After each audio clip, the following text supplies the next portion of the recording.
Alright, well, it's been a few days since our ruck adventure, and I've had some time to think about it. A couple things. One, I was probably being a little overzealous when I attempted to carry 70 pounds for 27 miles, as, especially after having not really walked much for like 12 days. So, yeah, dumb on my part, I guess. It was, at first, I don't think I really had much nerves going into it. Like I was trying to observe myself this time because like these challenges are hard. Like rucking that far is extraordinarily hard. And so, and I know this because I've done it so many times. I know like a lot about like the phases of what you go through. And one of the phases that you go through is before you start. I don't know, for me, like I put it off, and then like the last few minutes I start thinking about how hard this thing is that I'm going into. I'm like, shit. So we start going on the trail. It's pretty clear, no problems.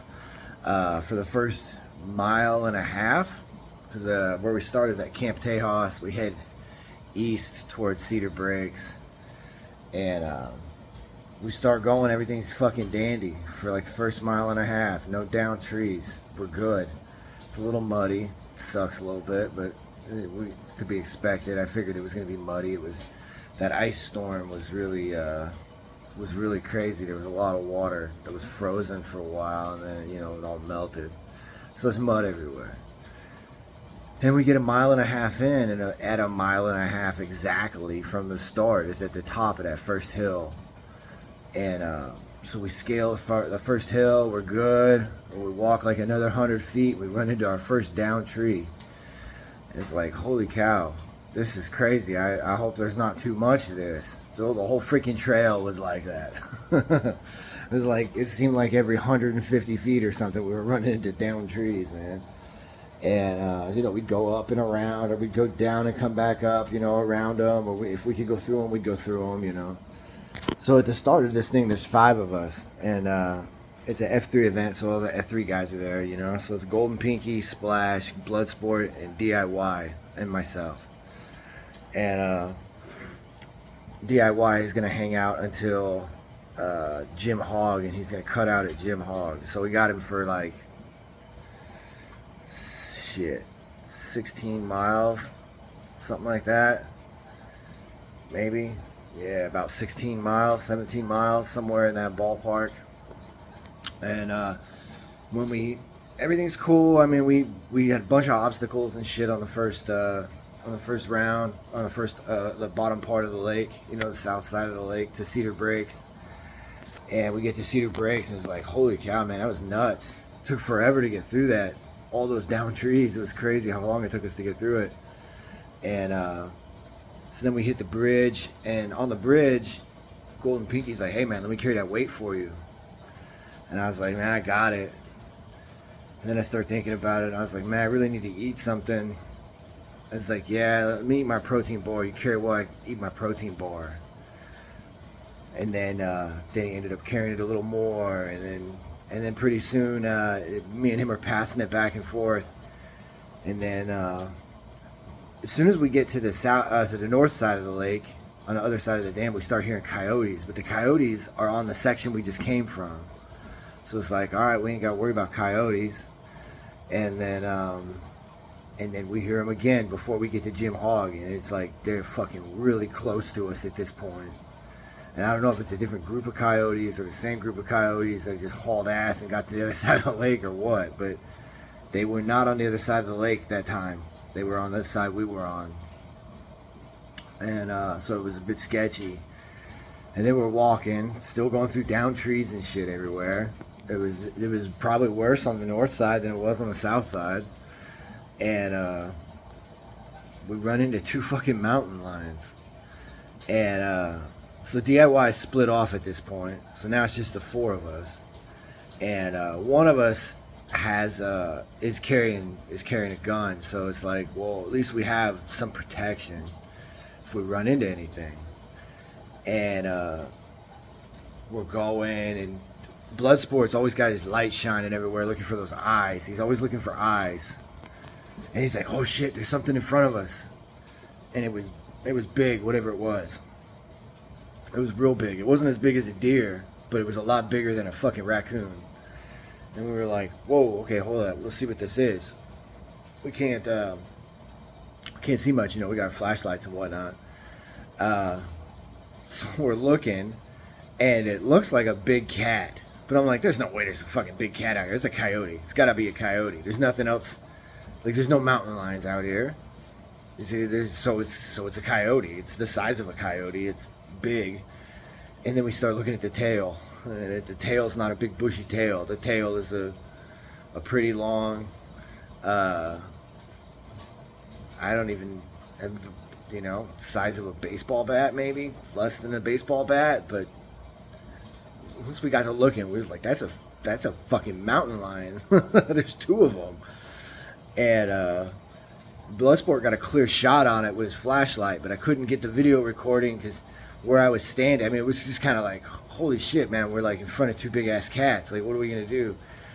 So I had some trees between me and the cat, so I couldn't get like a real clear shot with my camera. You can see them in the video, but it's not great. You gotta really look, and it happens so fast. But you can see it moving, whatever it is, and it's big. But you can't really make out that it's a big cat. But Bloodsport had his eyes right on it, He got a clear shot right on it with that big bright-ass flashlight that he carries. And, I didn't see it. And I'm blind anyway. Like I said, I still thought it was coyotes. I was like, throw a rock at that fucking thing, And then they went off to the left, and we ended up being able to go. They were blocking us on the trail. So it was like, it's not like, if they were off on the side, we'd have just kept going. Like, all right, just keep your eyes on them. Let's get out of here. But no, they were in our way. So it was like, shit. So anyway, we made it through that. Luckily, nothing got shot, nothing tried to attack us, and we didn't try to attack it. It was like just mutual. We just want to get the fuck out of each other's way. And so that was a bit crazy. And then I had like a nerve or something in my leg, and I found out after I got home and was rehabbing everything, it was in my hip. But it was basically shutting my leg off. And it was awful. It was an awful feeling. So for the last 2-3 miles, those guys, they split up all my weight and carried all my weight because my leg was done. I couldn't, like, I would be able to stop and stretch a little bit to get me for the next 50 feet, and then I would have to stop. It was excruciating, man. It hurt so bad. My ankle, my foot, all the way down my leg. I mean, it was almost like there was a short in my circuitry that was shutting my fucking leg off, and it would just hurt so bad. And it didn't even shut it off to make it numb. That would have sucked because then I'd have been falling everywhere, and I didn't fall. So, but yeah, man. Then we make it back. We get to the bridge, and it's like, fuck. Once we know we're at the bridge, it's only like 1.25 miles to go. So we made it, and made it back. It's 27 miles. It took us almost 13 fucking hours to do it because all the goddamn down trees and all the obstacles we had to go through. It was nuts. And then the standoff with the cats took like 20 minutes. So, but yeah, it was a lot of fun. It was super hard, super freaking hard, and but. If I didn't have those guys out there, I wouldn't have got it done. I even at one point was like, all right, listen, man, my thought was, I'm slowing this thing down. I'm really hurting, like beyond, really anything that I've ever felt before. Like this is pretty awful, and I don't want these guys to have to carry my weight because I chose to try to carry this much. So I told Golden we were at Russell Park, and I was like, hey, listen, man, let's just stash that 20-pounder. I'll come pick it up later. I don't want to be a burden. I didn't want to be a burden. And he's like, what? Why? And in that moment, I was like, oh man, you fucked up. You shouldn't have said that. I shouldn't have even volunteered that. But it's like I felt so bad. It's my weight, and this dude's carrying it, and yeah. That was humbling. It was embarrassing. It was like I didn't want to ask for help.